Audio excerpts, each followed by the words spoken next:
अरविंद केजरीवाल ने कार्यकर्ताओं पे लात मारी। तो कार्यकर्ताओं पे लात मारोगे तब भी तुम जिंदा रह सकते हो। पैसा खर्च करो, पैसा इन्होंने बहुत कमाया अंडसंट तरीकों से, तो पैसा खर्च करो, तुम जिंदा रह सकते हो। कार्यकर्ताओं के बगैर भी चल सकता है एक बार को, लेकिन वोटर पे भी लात मारने लग गया।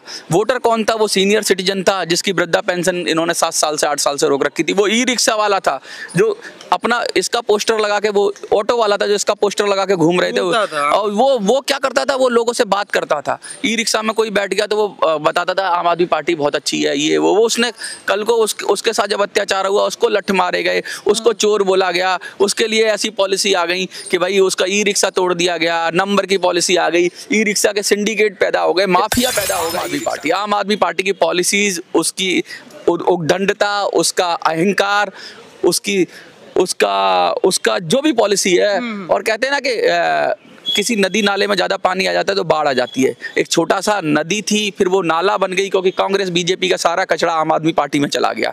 जिसको कांग्रेस बीजेपी में टिकट नहीं मिलता था वो पैसा खर्च करके आम आदमी पार्टी से टिकट लेकर नेता बनने की कोशिश करने लगा।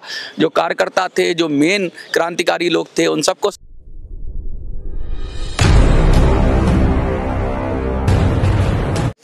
दिल्ली में अरविंद केजरीवाल कहते थे कि 7 जन्म तक हमें नहीं हरा पाओगे।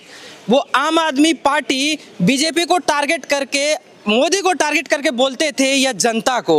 इस बार जिस प्रकार से उनकी हार हुई है, चिंताजनक बताया जा रहा है कि आम आदमी पार्टी को, जिसकी आम लोगों की सरकार कही जाती थी, वो किस तरीके से बुरी मात खाई है।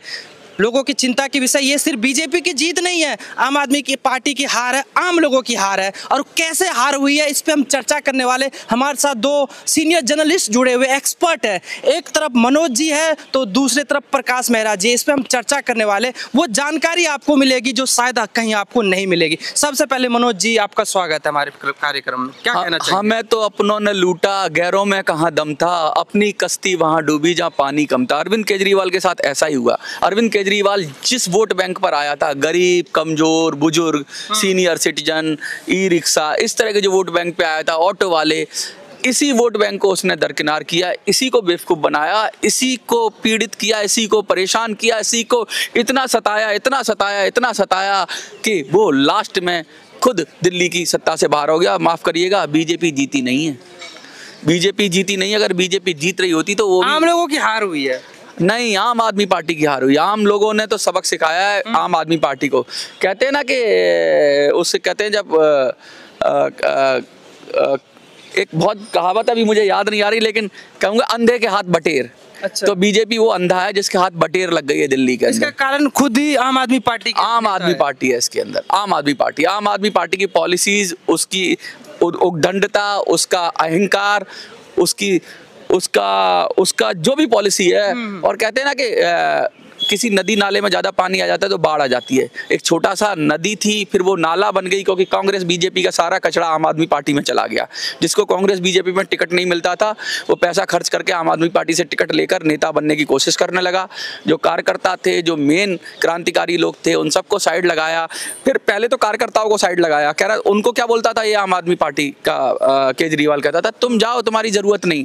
जिन्होंने अपना खून पसीना एक करके पार्टी को खड़ा किया उनके पिछवाड़े पर लात मारी और कांग्रेस बीजेपी का कचरा माल इकट्ठा कर लिया। कहीं ना कहीं जो कार्यकर्ता ही किसी भी पार्टी के नेता को जिताते हैं वही हराते भी है। अच्छा, अभी आपने ई रिक्शा और ये ऑटो वगैरह की बात कही है, आपके ऊपर पहले भी आपका स्टेटमेंट आ चुका है ई रिक्शा ड्राइवर को लेकर। इलेक्शन से पूर्व लाखों यहाँ के ई रिक्शा ड्राइवर है जो आम लोगों का परिवार है। ई रिक्शा ड्राइवरों का जो रिक्शा तोड़ा गया था, बहुत लोग प्रताड़ित हुए थे, तो वो लोग खुलकर कह रहे थे कि हम इसका जवाब देंगे। कहीं ई रिक्शा ड्राइवरों ने तो नहीं इसको आम आदमी पार्टी को? हमारी एक वीडियो जो लाखों में गई, करारा जवाब मिलेगा, हमने कहा ई रिक्शा में वही जवाब मिल गया, वो जवाब मिला। लेकिन मैं मेरी बात वहीं से पूरी शुरू करूंगा जहां से मैंने थोड़ी सी अभी बीच में रोकी। सबसे बड़ा पहले तो अरविंद केजरीवाल ने कार्यकर्ताओं पे लात मारी। तो कार्यकर्ताओं पे लात मारोगे तब भी तुम जिंदा रह सकते हो। पैसा खर्च करो, पैसा इन्होंने बहुत कमाया अंडसंट तरीकों से, तो पैसा खर्च करो, तुम जिंदा रह सकते हो। कार्यकर्ताओं के बगैर भी चल सकता है एक बार को, लेकिन वोटर पे भी लात मारने लग गया। वोटर कौन था? वो सीनियर सिटीजन था जिसकी वृद्धा पेंशन इन्होंने 7 साल से 8 साल से रोक रखी थी। वो ई रिक्शा वाला था जो अपना इसका पोस्टर लगा के, वो ऑटो वाला था जो इसका पोस्टर लगा के घूम रहे थे, और वो क्या करता था, वो लोगों से बात करता था। ई रिक्शा में कोई बैठ गया तो वो बताता था आम आदमी पार्टी बहुत अच्छी है, ये वो उसने कल को उसके साथ जब अत्याचार हुआ उसको लठ मारे गए, उसको चोर बोला गया, उसके लिए ऐसी पॉलिसी आ गई कि भाई उसका ई रिक्शा तोड़ दिया गया, नंबर की पॉलिसी आ गई, ई रिक्शा के सिंडिकेट पैदा हो गए, माफिया पैदा हो गया ई रिक्शा का, जो पैसे वसूलने लगा जगह जगह जाकर।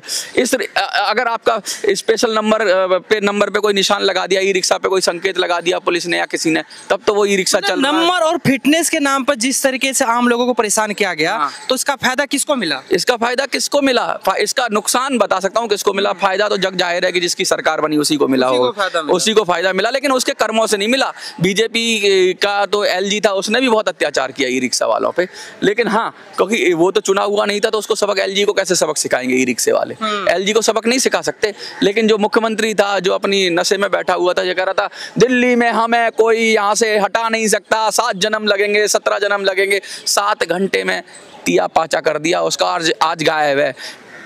एमएलए से भी हरा दिया, क्या औकात रह गई? औकात दिखा दी। आम आदमी का जो है औकात आम लोगों ने, जो आम आदमी पार्टी वालों को दिखा दिया। हम प्रकाश जी से बात करना चाहेंगे। प्रकाश जी, क्या लगता है इनको, जिस तरीके से आम आदमी पार्टी का सफाया हुआ है दिल्ली में, क्या कारण है? वो खुद से हारी है या बीजेपी ने हराया? देखिए, सबसे बड़ी बात तो जो छोटे मुद्दे रहे हैं वो काफ़ी अहम है, और आजकल जिस तरह से सदन में लगातार जो सीएजी की रिपोर्ट है वो बयां कर रही है कि किस तरह से अरविंद केजरीवाल ने तमाम लोगों को गुमराह करने का काम किया। और जहां तक ड्राइवरों की बात थी, बस मार्शल्स थे, ई रिक्शा ड्राइवर्स थे, वो लगातार प्रताड़ित थे, क्योंकि उनको पता था कि हमारी जो समस्याएँ, हाँ, हमारी जो जिनसे परिवार चल रहा है उनका रोजगार ही छिन गया है। जिन ड्राइवरों के लिए वो सत्ता में आए थे, जिनके लिए उन्होंने कहा था कि हम तमाम पॉलिसीज लाएंगे, ई रिक्शा ड्राइवर्स हो गए, ऑटो ड्राइवर्स हो गए, आपके बस मार्शल्स हो गए, वो अपना जीवन यापन सिर्फ उस नौकरी से कर रहे थे। इससे कई लोग बेघर हुए, कई लोगों की जिंदगियां दांव पर लगी, पर आम आदमी पार्टी की आंखें नहीं खुली। इसीलिए ये छोटे मुद्दे काफ़ी अहम हो गए थे, और इन लोगों में ये क्षमता भी नहीं रही थी कि वो अब इसको सह सकें। उन्होंने दूसरा ऑप्शन बीजेपी को चुना, और इस बार की जो सीएजी रिपोर्ट है वो भी बयां कर रही है कि किस तरह से अरविंद केजरीवाल ने तमाम लोगों को परेशान करने का काम किया, और आज जो सत्ता में है उनसे भी यही उम्मीद जनता कर रही है कि ये जो घोटालेबाज सरकार थी उसको हमने उखाड़ फेंका है। पर क्या बीजेपी इस बार इन हालातों को सुधारेगी या फिर नहीं, इसी उम्मीद में तमाम ड्राइवर्स, तमाम रिक्शा चालक वो इसी उम्मीद में हैं कि हमें कुछ ना कुछ सहारा जरूर मिलेगा। देखिए, लगातार जिस तरीके से आम आदमी पार्टी की सरकार के नेता, जो नेता कहते थे कि अगर बीजेपी की सरकार आ गई तो झुग्गी वालों को झुग्गी तोड़ देंगे, और जो गरीब दूसरे तबके के लोग हैं, रेहड़ी पटरी वाले, उनको सताएंगे। तो क्या लगता है कि वापस में ये सताएंगे वाली बात, या खुद सता रहे थे वो? मैं आपको मोटी बात कहूँ, प्रकाश भाई की ने बहुत सारी बातें की, लेकिन एक बात से मैं असहमत हूँ। प्रकाश भाई ने कहा क्योंकि केजरीवाल से दुखी थे इसलिए उन्होंने बीजेपी को वोट दिया। उन्होंने बीजेपी को वोट नहीं दिया, उनका वोट बटा। उन्होंने कांग्रेस को वोट किया, उन्होंने नोटा को वोट किया, वो वोट देने नहीं गए।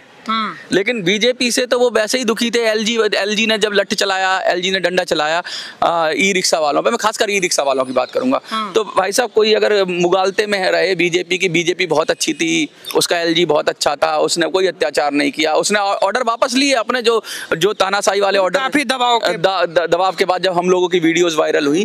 लेकिन ई रिक्शा वालों ने, मुझे नहीं लगता कि उन्होंने बीजेपी को इसलिए वोट दिया होगा कि आम आदमी नहीं पसंद है। उनको लगता कि हमारे पास एक ऑप्शन है, ये सोच के दिया हो, ये भी तो उनके पास ऑप्शन कांग्रेस था, उनके पास ऑप्शन नोटा था, उनके पास ऑप्शन था कि हम किसी को वोट ही नहीं देते, घर बैठ जाते हैं। ये ऑप्शन उन्होंने ज्यादा प्रेफर किए होंगे। मे भी हो सकता है कि 1-2%, लेकिन इससे ज्यादा बीजेपी को लाभ नहीं मिला है। बीजेपी कोई सुपर हीरो बन के नहीं आई है, बीजेपी इसलिए आ गई है कि वोट बट गया है कांग्रेस में, आम आदमी पार्टी में। तो बीजेपी जीती नहीं है, आम आदमी पार्टी मोटी बात हारी है। और मैं ई रिक्शा वालों से एक बात कहना चाहता हूँ, बहुत लोग ये शिकायत करते हैं कि आप जाम लगाते हैं, आप सही तरीके से ड्राइविंग एथिक्स का पालन नहीं करते, सही तरह से ड्राइव नहीं करते। मैं मानता हूं बहुत लोग ऐसा करते हैं, तो ये कम्युनिटी को, ई रिक्शा वालों को खुद ही सोचना पड़ेगा। ये देखिए, सड़कों के किनारे आप ना रोकें, क्योंकि आपका सम्मान होगा। अगर कोई ई रिक्शे वाले को बदतमीजी से बोले तो हमारे दिल पे चोट आती है। वो सोचता है कि ऐसे बदतमीजी से क्यों बोल दिया, सबका मान सम्मान है। लेकिन हमें भी ऐसा काम करना चाहिए कि हमारा मान सम्मान सुरक्षित रहे। तो हमें खुद से ही अपनी कम्युनिटी को सुधारना चाहिए। आप में से जो बुजुर्ग लोग हैं, जो बड़े लोग हैं, ई रिक्शा वाले, अपनी यूनियनें बनाएं, अपने लोग एकजुट करें और अपने ही खुद को व्यवस्थित करें। बहुत जगह व्यवस्थित करेंगे। अब दिक्कत क्या है कि जगह नहीं है दिल्ली के अंदर, दिल्ली के अंदर जगह नहीं है और ई रिक्शा बहुत ज़रूरत है। ई रिक्शा के बगैर दिल्ली सांस नहीं ले सकती। ई रिक्शा दिल्ली की रीढ़ की हड्डी है। सरकारों की प्रॉब्लम है, ई रिक्शा वालों की प्रॉब्लम। आम आदमी के लिए यातायात का एक सबसे सरल सुविधा है, सरल और सुगम साधन है। 10 रुपए में आप उठ के अपने घर से सड़क तक, मतलब ई रिक्शा एक वो बीच की कड़ी है, वो बैकबोन है जो कि आपको पब्लिक ट्रांसपोर्ट से जोड़ती है। पब्लिक ट्रांसपोर्ट यानी बस, ट्रेन, मेट्रो, इन सब तक आपको ई रिक्शा ही पहुंचाता है। बीजेपी पे जिस तरीके से कहा जाता है कि ये मोटे लोगों की पार्टी है, अमीरों की पार्टी है, बड़े कंपनियों की पार्टी है, अब ई रिक्शा बंद होने से किसी बड़े कंपनियों को फायदा होने वाली थी। हाँ, तो ऐसा तो नहीं होगा इस बार? बिल्कुल बिल्कुल, ये तो है ही बड़े, ये तो है ही लालाओं की पार्टी। तो अभी क्या लगता है आपको, ये होगा की पार्टी? इसमें क्या शक है, बीजेपी है। अब अभी इसके पार्टी आने से क्या लगता है, रिक्शा ड्राइवरों को फिर से नुकसान होगा या रुकेगा ये? मुझे तो लगता है कि अगर बीजेपी को सुधर जाना चाहिए। बीजेपी को ज्यादा क्या निर्बल को ना सताइए, जाकी मोटी है, एक बार पड़ जाए तो ऐसी तैसी हो जाए। तो निर्बल को, कमजोर को, दलित को, पिछड़े को, ई रिक्शा वाले को नहीं सताओ। क्यों न सताओ? क्योंकि वो अपना कमा रहा है, खा रहा है, अपना पेट भर रहा है। तुम 2-4 लालाओं का पेट भर दोगे, बड़े बड़े ई रिक्शा, बड़ी कोई कंपनी आ जाएगी, वो 1000 ई रिक्शा चला देगी, तो तुम सबको नौकर बना दोगे। अरे भाई, वो मालिक है, उसी को सुधार करो। ई रिक्शा के लिए पॉलिसी चाहिए, जगह चाहिए। आपने बसों के लिए स्टॉप बनाए, यहाँ तक कि टैक्सी के लिए भी स्टैंड है। ई रिक्शा के लिए कहाँ स्टैंड है? कहीं है स्टैंड? सरकार टैक्स तो लेती है ना उनसे भी। सरकार तो हर चीज पे, कोई व्हीकल बिकता है तो टैक्स तो जाता है। क्या उसके टैक्स के एवज में उनको क्या सुविधाएं दे रही हैं? उनको तो गाली पड़ रही है ना। हम कहते हैं कि ई रिक्शा वाला चौराहे पे जाम लगाता है, अरे तुम उनके लिए प्लेस मुकर्रर करो कि यहाँ ई रिक्शा का स्टैंड है, तुम जगह दो ना। तुम्हारे कहीं ना कहीं फॉल्ट है, रिक्शा तो निकाल दे लेकिन उसको जगह नहीं दी। आपको क्या लगता है, आप मनोज जी की बात तो सहमत है? मनोज जी ने जो बात कही, कहीं ना कहीं जो बीजेपी जीती है उसमें एक सच्चाई ये है कि कांग्रेस की वजह से, कई रिपोर्ट्स अभी भी बयां करती है कि कांग्रेस की वजह से आज जो बीजेपी में सत्ता में आई है, तो वो सिर्फ और सिर्फ कांग्रेस की वजह से आई है। जिस तरह से वोट बैंक जिस तरह से टूटा इस बार इस बात को भी ध्यान में रखना चाहिए बीजेपी को। और बीजेपी को इस पर काफ़ी चीज़ें सीखने की ज़रूरत है कि आप अपने दम पर अभी तक सत्ता में नहीं आए हो, आज अपने आप पर भी फिर भी फेल होते हुए नजर आ रहे हो। क्योंकि जिस तरह से आम लोगों की समस्या थी, उनको ये लगा कि हम इस बार एक एरोप्लेन मोड में आए हैं, तो ये भी नहीं भूलना चाहिए बीजेपी को। जाहिर सी बात है कि उन्होंने सही कहा, ये चीज़ें सही हैं।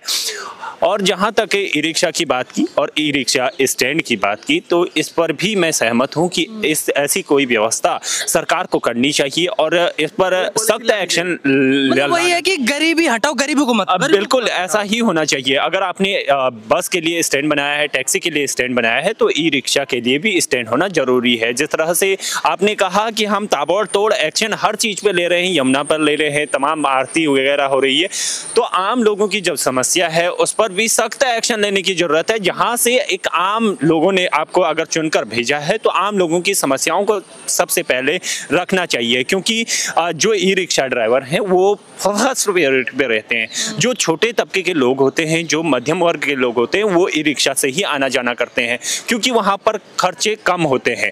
10 रुपये में अगर कोई आदमी यहाँ से वहां जा रहा है, 10 किलोमीटर अगर जा रहा है, तो उसके लिए बहुत सुविधाजनक होता है।